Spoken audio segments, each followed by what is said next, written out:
Hi friends, it's Valerie. Welcome back to another week's What's for Dinner. If you're new here, welcome. I put What's for Dinner videos out every Monday to hopefully give you and your family some inspiration to make something new, something maybe you've never tried before. I really hope you enjoy those, and if you're coming back, I just want to say thanks for your support again. I appreciate you watching my videos and taking the time out of your day. It really does mean the world to me. So I hope you all have an amazing week, and don't forget to subscribe and be a part of my YouTube family, and let's get started. This first recipe is barbecue chicken tostadas. I'm going to start off by making the barbecue chicken in the crock pot, and so I'm going to be using 2 kinds of barbecue sauce here because I was almost out of the first bottle. So I'm going to be putting together 3/4 cup of barbecue sauce and go ahead and put that in the crock pot. And then to that, I'm going to be adding in about a tablespoon of onion powder and a 1/2 tablespoon each of olive oil and Worcestershire sauce. Then you're just going to go ahead and mix that all together and spread that out into an even layer on the bottom of your crock pot. Next, I'm just placing 2 large chicken breasts on top of that sauce. This is about 1.5 pounds of chicken breast. And then just go ahead and place your lid on the crock pot.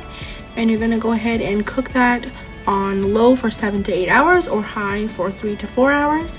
And mine was actually done at 3 hours. So now I'm just leaving that right there in the sauce, and I'm using my hand mixer to go ahead and break all that chicken up and shred it all together with the sauce. This method of shredding the chicken with the hand mixer instead of with forks is a way bigger time saver and also way easier on the hands, which I appreciate because I do have like a problem with my right hand where I get fatigued in it. So if you have any problems with that, you should really try this out. For this next part, you can use already baked tostada shells, but I am opting to make some here with some corn tortillas. So I've laid 6 corn tortillas all on a baking sheet, and I'm just using a little basting brush to base some oil on both sides of those. And then I just went ahead and baked those at 350 degrees for 3 to 5 minutes per side of the tortilla until crispy. While those tostadas are baking, I'm just going to go ahead and prepare some toppings for them, like some green onions, some red onion, as well as some shredded lettuce.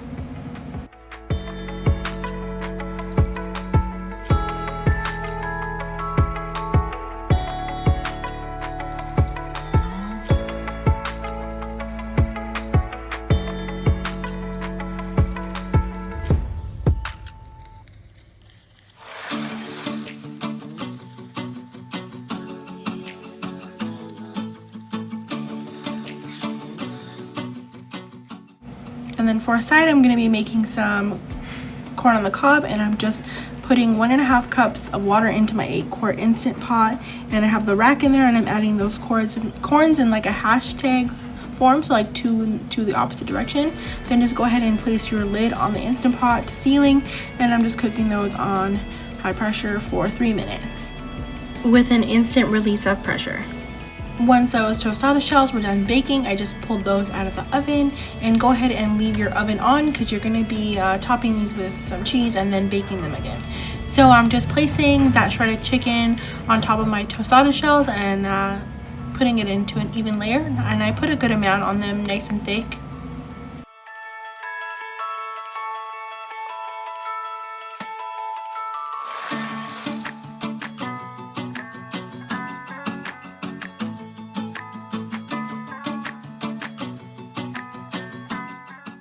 Next, I'm just going to be topping that with some shredded pepper jack cheese that I grated, and use the amount that you like. I think I'm using about 1.5 cups worth total, so about 1/4 cup per tostada. And once you have cheese on all of your tostadas, you're just going to place those back in the oven and bake them for 6 to 8 minutes or until all of your cheese is melted. Here's a quick little view of how those look when they come out of the oven. And I'm just going to go ahead and top those with some of that red onion and green onions and some of the shredded lettuce. Apparently I thought I could record with one hand and put the toppings with the other, and I should just stick to a tripod, guys.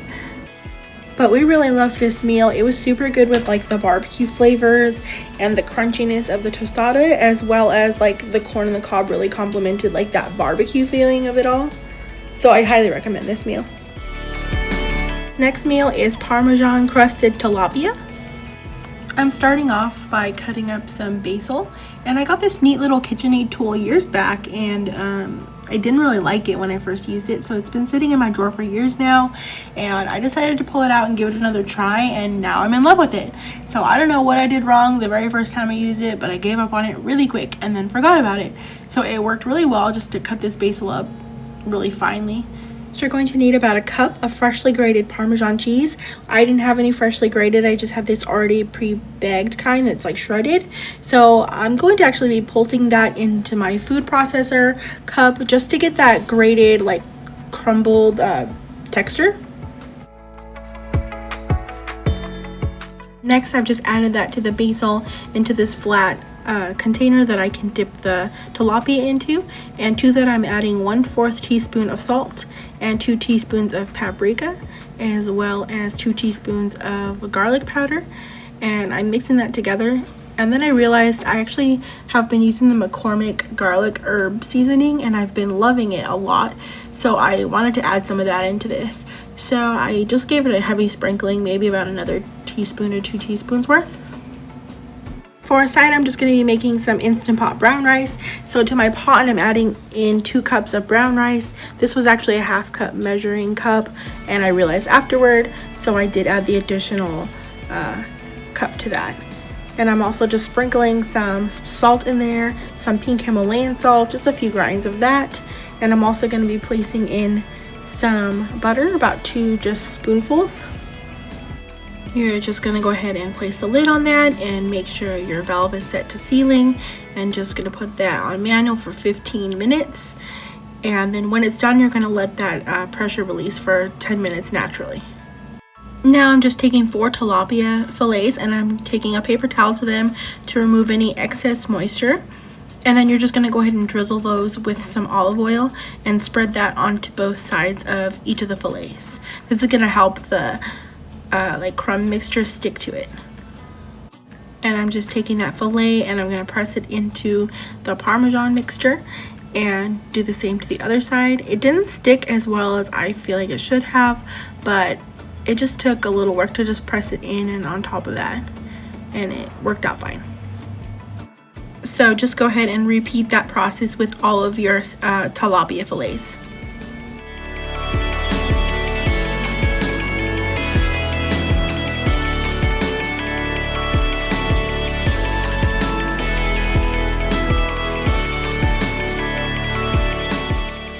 I've placed all of my tilapia on a baking sheet that is lined with foil, and now I'm just taking any remnants of that Parmesan cheese and just pressing it in to not waste any of that cheese.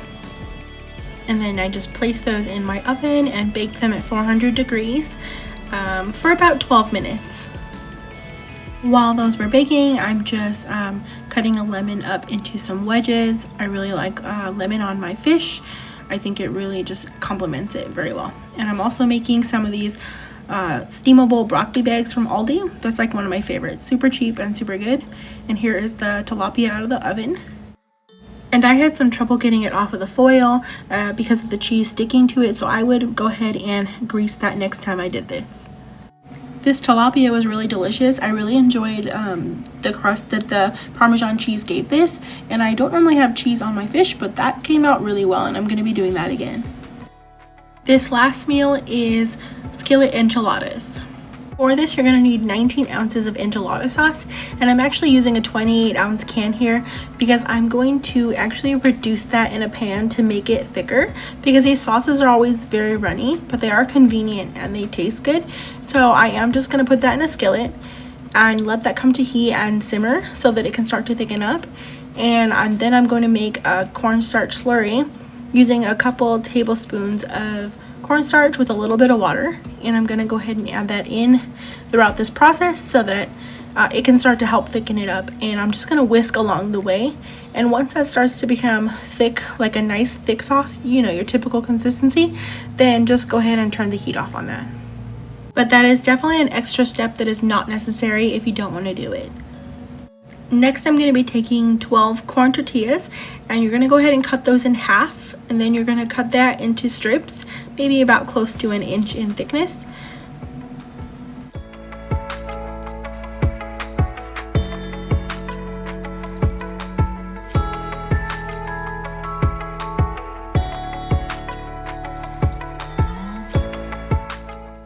Next, I just went and heated a large pan over medium heat, and I went ahead and added 2 tablespoons of oil to that, and then I just went ahead and added in my tortilla strips, and you're gonna go ahead and let those start to toast up, get nice and crunchy and golden. I did end up needing more oil, about maybe 2 more tablespoons that you'll see me add there. It's up to you if you want to start off with 2 or just add all 4 in the beginning, but it did require the extra oil to crisp them up. And once they're nice and crunchy, just go ahead and remove them from the pan. I just put them on a plate and set them aside. Then to that same pan, I just went ahead and added a little bit of oil, and I'm going to go ahead and add in 1 small onion that I went ahead and diced up. And you're just going to go ahead and coat that with the oil and then let it cook until it starts to become translucent. And then you're going to add in about 2 to 3 cloves of minced garlic, and you're just going to cook that for about another 30 seconds until it becomes fragrant. And then next you're going to go ahead and add in 1 pound of ground beef or ground turkey like I'm using here. And I'm just going to go ahead and use my meat chopping tool to go ahead and break that all up and let that brown with the onions there. I'm also going to be seasoning that meat with some grinds of pink Himalayan sea salt and some cracked black pepper. Once your meat has finished browning, you're going to go ahead and add in that enchilada sauce to the meat. At this point, if you've just opened a can, just go ahead and add it. And you're going to go ahead and let that simmer for a few minutes so it can all heat through the meat and the sauce. And once that is all heated through, you're going to go ahead and take those tortilla strips that you went ahead and crunched up earlier, and you're going to go ahead and add those to the sauce and then just mix those all in. The crunchy tortilla strips actually added a nice change to this dish than your regular enchiladas. They do soften up by soaking up some of that sauce, but they stay a little bit crunchy some pieces, so it adds some nice texture, makes this a really good skillet meal. And then next you're just going to top that all with about 2 cups of Colby Jack cheese. I didn't have any Colby Jack, so I actually have a cup each of cheddar and Monterey Jack, and I just mix those together and just going to go ahead and top that. And then you're going to want to place a lid on top of that so that the heat can let your cheese melt on top. And once that was all melted, I just went ahead and topped that with some sliced black olives and some cut up green onions, which I missed getting on camera for you guys, but there's what that looks like.